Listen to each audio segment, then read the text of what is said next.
आज हम समझेंगे तीर्थंकर की कौन कौन सी विशेषताएं होती हैं। जो तीर्थंकर होते हैं उनकी दाढ़ी मूछ नहीं होती। तीर्थंकरों के सिर के बाल तो होते हैं पर दाढ़ी मूछ नहीं हुआ करती। दूसरी विशेषता है तीर्थंकर बालक अवस्था में माता का दूध नहीं पीते।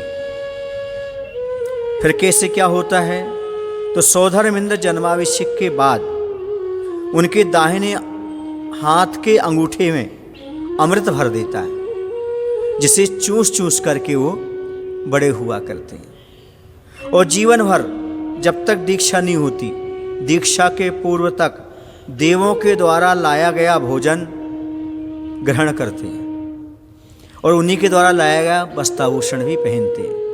अर्थात पृथ्वी का ना तो वो जब तक घर में रहते हैं दीक्षा के पूर्व भोजन आदि करते हैं और न वस्त्र आदि स्वीकार करते हैं। सारी व्यवस्थाएं देवताओं के द्वारा हुआ करती हैं। इसके बाद तीर्थंकर कभी किसी से दीक्षा नहीं लेते और कभी किसी को दीक्षा भी नहीं देते।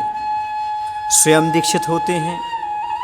ये बात अलग है कोई उनके सानिध्य में दीक्षा ग्रहण कर ले, पर वह स्वयं दीक्षा नहीं लेते।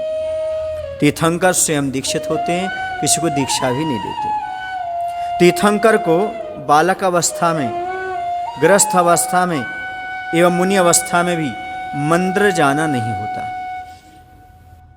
वो कभी भी मंदिर नहीं जाते, आवश्यक नहीं है उनको। कभी कहीं सुना नहीं है कि वो मंदिर के दर्शन करने के लिए गए, इसलिए मंदिर जाना उनको आवश्यक नहीं है, क्योंकि इसी भाव से उन्हें क्या बनना है, भगवान बनना है।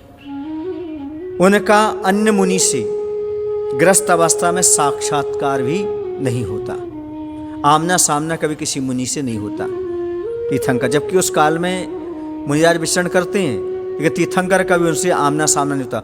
दूर से दिख जाते हैं, देख लेते हैं मुनिराज आदि। जैसे भगवान महावीर का प्रसंग आता है कि विजय और संजय नाम के दो मुनियों ने दूर से तीर्थंकर को देख लिया, जो कि अभी राष्ट्रीय भेष में थे, गृहस्थ अवस्था में थे, तो उनकी शंका का समाधान हो गया। तो ऐसे दूर से मुनिराज आदि उनको देख लेते हैं, लेकिन कभी आमना सामना मुनियों का नहीं होता तीर्थंकर का। अगली बात है तीर्थंकर कल्याण के समय नारकी जीवों को भी कुछ क्षण के लिए आनंद की अनुभूति होती है। जब तीर्थंकर का जन्म होता है उस समय एक क्षण के लिए बताते, कुछ समय के लिए नारकी जीव को भी सुख शांति मिलती है। ऐसा तीर्थंकर का विशेष पुण्य का प्रताप होता है। इसके बाद ये है, कहीं कहीं लिखा है जन्म के समय और कहीं कहीं लिखा है कल्याणकों के समय। कोई भी कल्याणक होगा तब वहाँ आनंद का अनुभव होगा।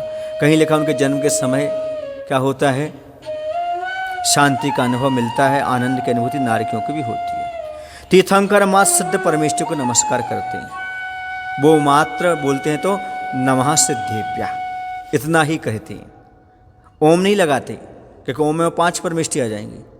मात्र वह सिद्ध परमेष्टि को ही अपना गुरु प्रभु मानते हैं, नमः सिद्धेभ्यः कहते हैं। जब भी दीक्षा लेंगे नमः सिद्धेभ्यः कह करके, जब पंचमुष्टि की स्तुति करेंगे तो नमः सिद्धेभ्यः बोलेंगे, क्योंकि वो पंचमुष्टि की स्तुति करते हैं। मैंने 5 बार में पूरे सिर के बाल उखाड़ देते हैं। इसे बोलते हैं पंचमुष्टि की स्तुति। 1 2 3 4 5 ऐसा 5 बार में की स्तुति कर लेते हैं पंचमुष्टि। तीर्थंकरों के 46 मूल गुण होते हैं, जो पहले हम अनंत परमेष्टि के परिभाषाएं बता करके आए हैं। तीर्थंकर जो होते हैं वो सर्वांग सुंदर होते हैं। ये तीर्थंकर की कुछ विशेषताएं थीं जो आपके सामने रखी। बोले महावीर भगवान की जय। आचार्य विद्यासागर जी महाराज की जय।